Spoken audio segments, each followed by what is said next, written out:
सबैमा नमस्ते। म एमबिल राई खोटाङबाट।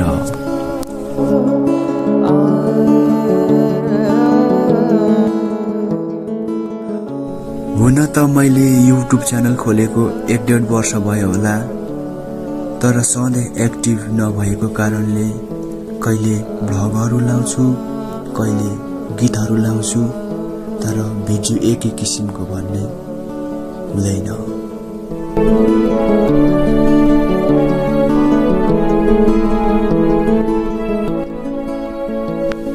आज म यो भिडियो मार्फत एउटा यस्तो स्टोरी प्रस्फाटन गर्न गइरहेको छु जुन स्टोरी मेरो साथीको रियल स्टोरी हो।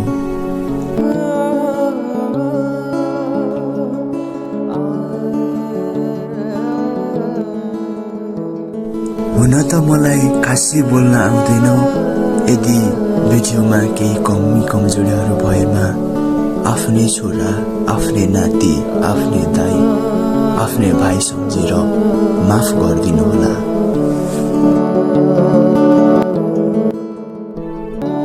तिम्रो युट्युब च्यानल र तिम्रो आवाजमा मेरो परिवारको रियल स्टोरी वर्णन गर्न पाएँ भने म आफूलाई संसारको सबैभन्दा भाग्यमानी ठान्नेछु। साथी,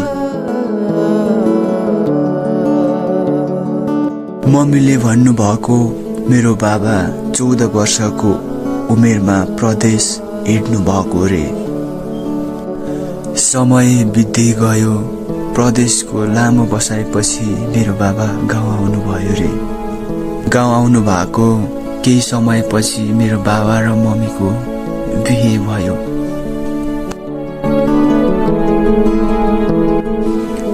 बिहे गरेको केही समयपछि मेरो मम्मीको पेटमा हुँदाहुँदै मेरो बाबा आँखाभरि आँसु झार्दै साउदीतिर विदेशिनु भयो।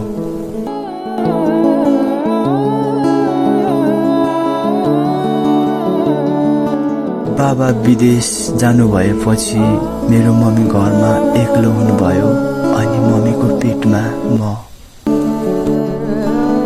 गाउँको अलिक छेउमा हाम्रो घर थियो। कति डराउनु भयो होला थाहा छैन मलाई। सानोमा कसरी हुर्काउनु भयो। गाउँमा कति कामहरू पनि त हुन्छ। बाबा 2 वर्षमा घर आउनुहुन्थ्यो।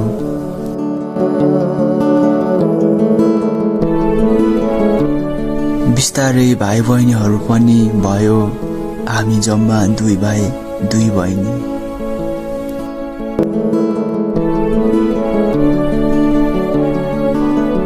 अनि बिस्तारै मम्मी बाबाले हामीलाई हुर्काउँदै जानुभयो अनि हामी स्कुल पनि जान थाल्यौं। क्लास 8 सम्म स्कुल नजिकै थियो, तर क्लास 8 पछि भने अलिक टाढा। स्कुल अलिक टाढा भएकाले गाउँको एकजना दाइको बुलेरो थियो र हामी सबै त्यही बुलेरोमा स्कुल जान्थ्यौं।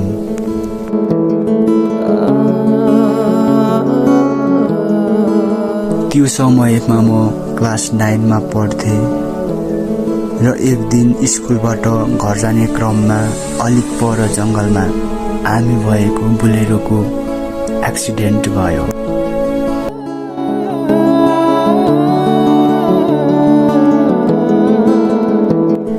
र त्यो बेला हामी सबै घाइते भयौं, तर सबैभन्दा सिरियस चाहिँ म।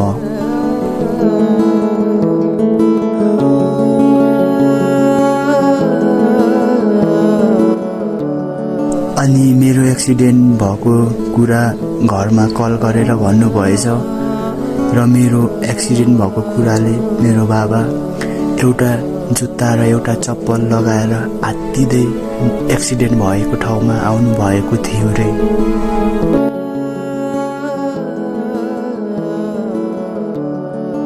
सबै घाइतेहरूको उपचार गाईघाटमा भयो, तर मेरो भने विराटनगरै जानुपर्ने भयो। बाबाले मलाई त्यतिखेर विराटनगरको न्युरो हस्पिटलमा लगेर जानुभएछ।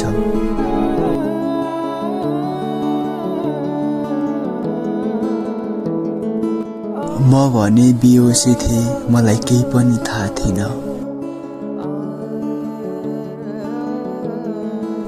त्यो समयमा मेरो छातीको 3टा करङ भाँचिएको थियो र फोक्सोको अपरेसन गर्नुपर्ने भयो।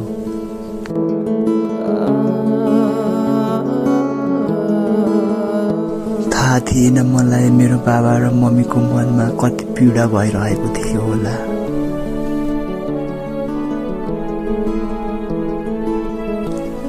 जसो तसो अपरेसन त सक्सेस भयो, तर मेरो होस भने आएन।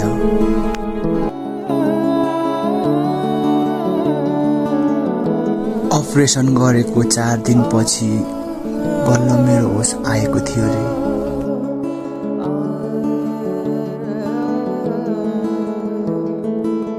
नर्सले मेरो बाबालाई बोलाउनु भयो। बाबा ढोकाबाट आँखाभरि आँसु झार्दै आउनुभयो र मेरो हात समाउनु भयो र भन्नुभयो, अब मेरो छोरा ठिक भयो भनेर।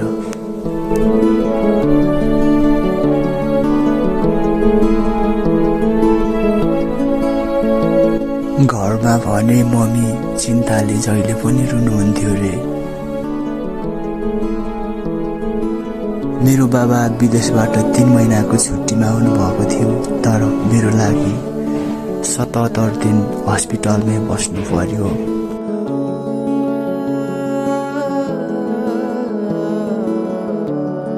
अनि बल्ल बल्ल डिस्चार्ज भएर हामी घर गयौँ। मेरो मम्मी सुकेर सानो हुनुभएको थियो, सुनेको खाना खानुहुन्न थियो रे।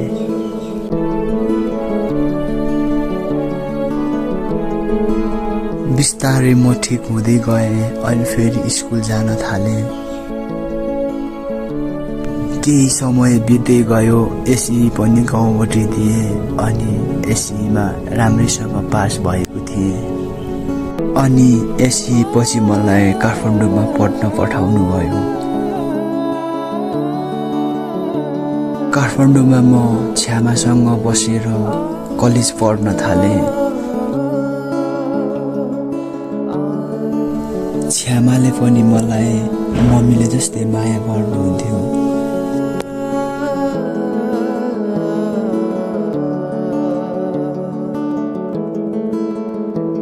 अनि त्यतिखेर मेरो 11को फाइनल एक्जाम नजिकिँदै थियो। अनि मम्मी बिरामी हुनुहुन्छ रे भन्ने खबर सुने।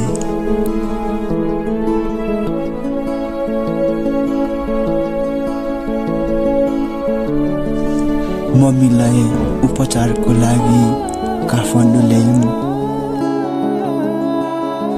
त्यो समयमा बाबा विदेशमै हुनुहुन्थ्यो। मम्मीलाई हस्पिटल लाने ल्याउने मै गर्थेँ। अनि मम्मीको सबै चेकअप भयो र डाक्टरले सबै ठिकै छ भनेर भन्नुभयो। अनि हामी आमा छोरा खुसी हुँदै फेरि रुम आयौँ।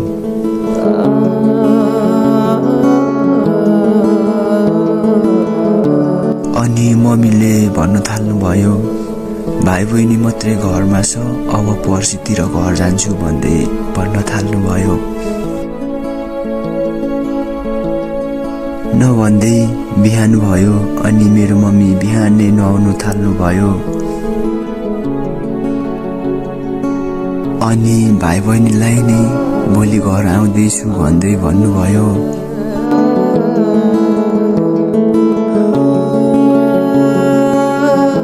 मम्मी घर आउनुहुन्छ भन्ने कुरा सुनेर मेरो भाइ बहिनीहरू खुसीले रमाउन थाले।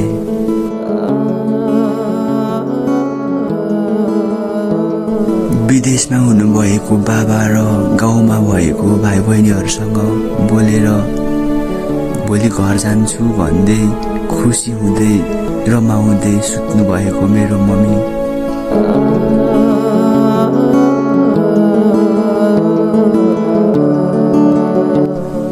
एक्कासी मम्मीलाई ज्वरो आयो र डायरिया हुन थाल्यो। बिस्तारै मम्मीलाई झन्झन गाह्रो हुँदै गयो। उभिन नि सक्नु छोड्नुभयो अनि धेरै नै गाह्रो भइरहेको थियो।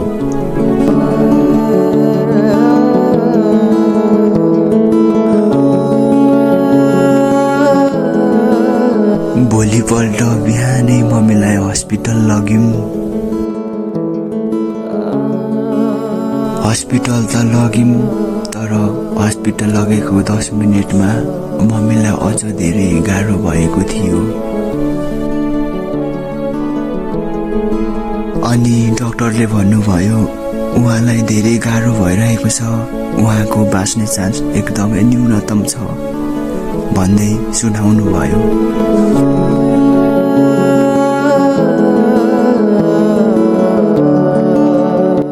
डाक्टरको त्यस्तो कुरा सुन्दा म आफूलाई छागाबाट झरे जस्तै भयो। डर लाग्न थाल्यो, आत्तिए अनि मम्मीको हात समातेर रुन थाले। बिस्तारै मम्मीले मेरो हातको औँला समाउनु भयो। त्यो समयमा भने म रुन बाहेक अरू केही गर्न सक्दिनथेँ।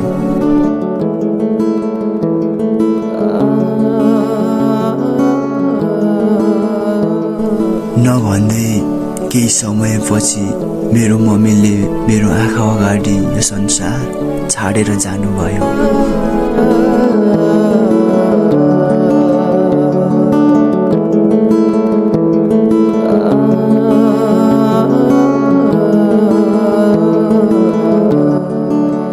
आँखा अगाडि मम्मीलाई गाह्रो भइरहेको अवस्थामा र मम्मीले संसार छाडेर जाँदा पनि मैले केही गर्न सकिनँ।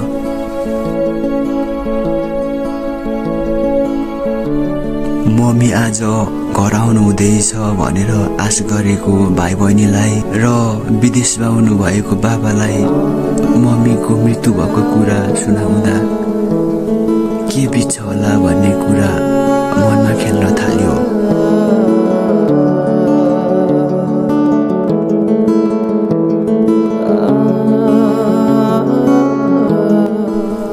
मेरो मम्मी 36 वर्षको हुनुहुन्थ्यो र लाग्न थाल्यो संसारको सबैभन्दा अभागी आमै होला, किनभने छोटो समयमै मम्मीले हामी सबैलाई छोडेर जानुभयो।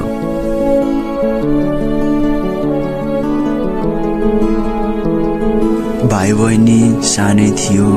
म 17 वर्षको थिएँ, बहिनी 14 वर्षको, अर्को बहिनी 10 वर्षको र भाइ 5 वर्षको।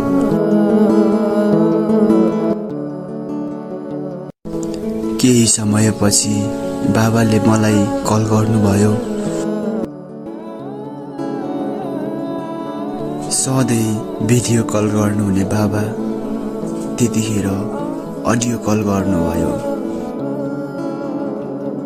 मम्मीको मृत्यु भएको कुरा अङ्कलले भन्नुभएको रहेछ। अनि बाबाले भन्नुभयो जे हुने भएको, तिमीहरूको आमा राम्रो थियो, इमान्दारी थियो, भगवानले लगिहाल्यो भन्दै भन्नुभयो।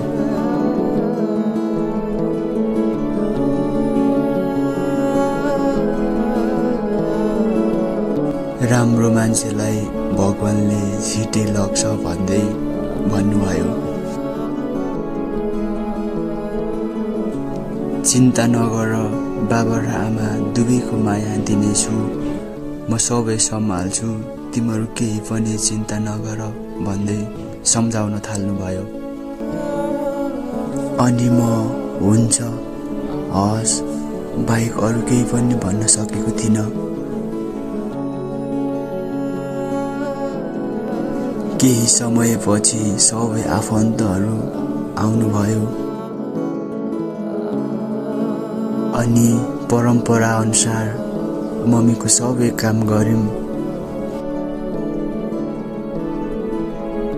समय बित्दै गयो। 2 महिनापछि हामीलाई सम्हाल्न भनेर बाबा विदेशबाट पुरै फिनिसमा आउनुभयो। अनि हामी सबै खुसी थियौँ बाबा विदेशबाट आउनु भएकाले।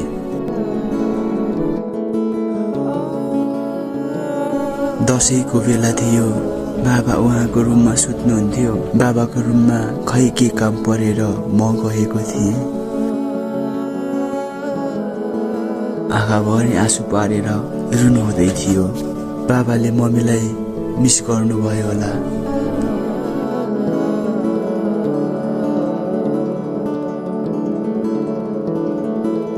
मम्मीको मृत्यु हुँदा मम्मी 36 वर्षको हुनुहुन्थ्यो र मेरो बाबा 38 वर्षको हुनुहुन्थ्यो।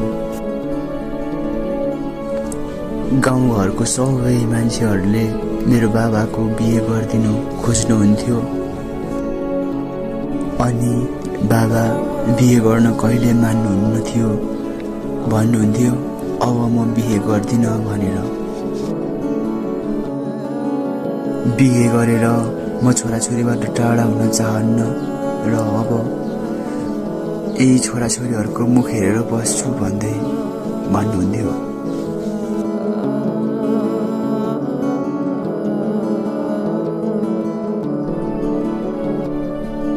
मलाई पनि बाबाले बिहे नगर्नुहोस् जस्तो लाग्थ्यो। समय बित्दै गयो, हामी सबै हाँसी खुसी नै थियौँ। तर फेरि त्यो खुसी धेरै टिक्न सकेन।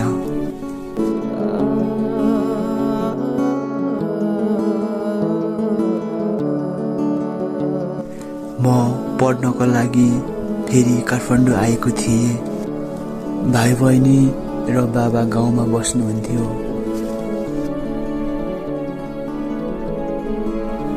रातको 1 बजेको थियो।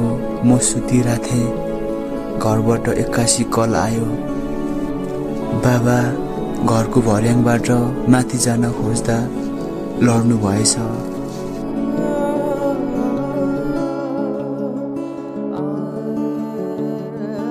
भर्याङको मुनि ढुङ्गा थियो।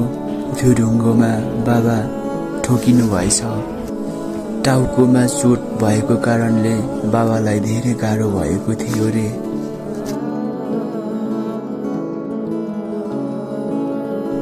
गाउँको सबै मान्छेहरू मिलेर मेरो बाबालाई उपचारको लागि फेरि काठमाडौँ पठाउनु भयो। 12-13 घण्टापछि मेरो बाबालाई उपचारको लागि काठमाडौँ मेरो मामाले लिएर आउनुभयो। बाबासँग भेट त भयो, तर बाबाको होस भने थिएन।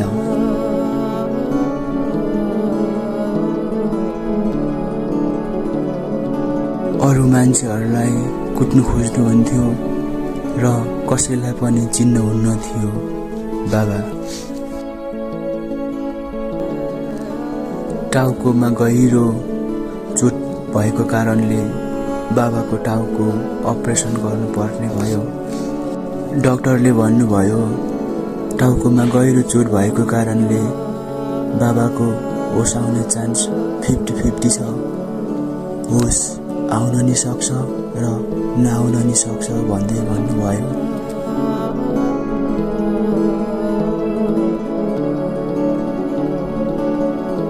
डाक्टरको त्यो कुरा सुन्दा म आफूलाई छागाबाट खसे जस्तो भयो।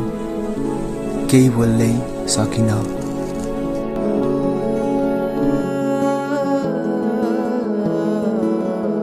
नभन्दै बाबाको अपरेसन त सक्सेस भयो, तर होस भने आएन।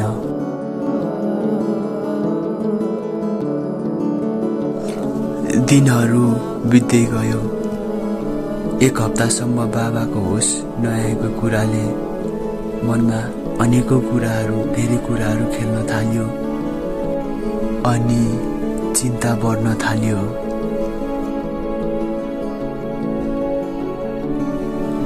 अपरेसन गरेको 10 दिनमा रातको समय थियो। म हस्पिटलमै सुतिरहेको थिएँ। नर्स आएर भन्नुभयो तपाईको बाबाको होस आयो भनेर। खुसी हुँदै बाबालाई भेट्न गए। बाबालाई भेट्दा बाबाले मेरो हात समातेर भन्नुभयो, भाइ बहिनीसँग बोलिस् के भन्नुभयो। अनि भाइ बहिनीलाई कल गरेर चिन्ता नलिनु रे, नआत्तिनु रे भनेर भाइ बहिनीलाई सम्झाए भनेर भन्नुभयो।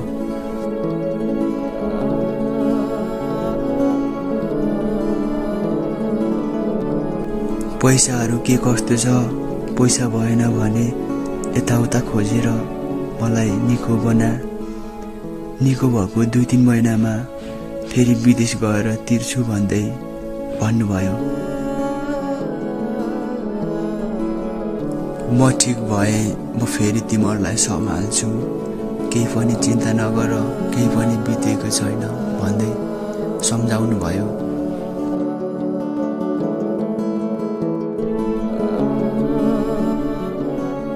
बाबाको कुरा सुनेर आँखाबाट आँसु रसाउन थाल्यो। बाबाले भन्नुभयो, छोरा मान्छेलाई आँसु झारेको सुहाउँदैन, नरु, अनि अब म ठिक भए फेरि सबै ठिक हुन्छ भन्दै भन्नुभयो। अनि मेरो बाहिर जाने बेला भयो र म बाहिर गएँ। बिस्तारै बाबा ठिक हुँदै जानुभयो। अनि केही समयपछि हामी फेरि घर गयौँ।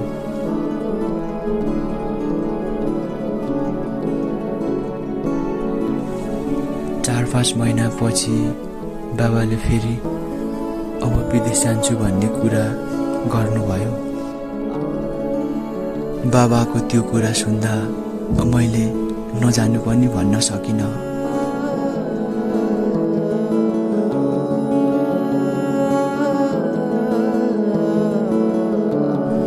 नभन्दै बाबाको विदेश जाने बेला पनि भएछ।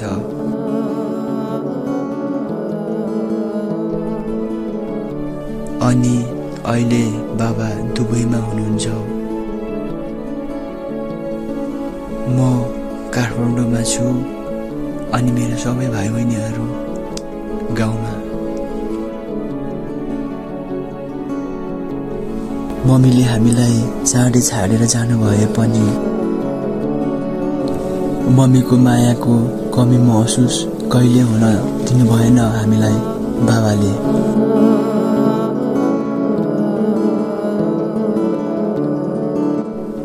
यो जुनीमा मम्मीसँग समय बिताउन छोटो समय मात्र लेखिएको रहेछ। भगवानसँग प्रार्थना गर्छु अर्को जन्ममा धेरै समय अनि फेरि पनि मेरो बाबा र मम्मीको कुखबाटै जन्म लिन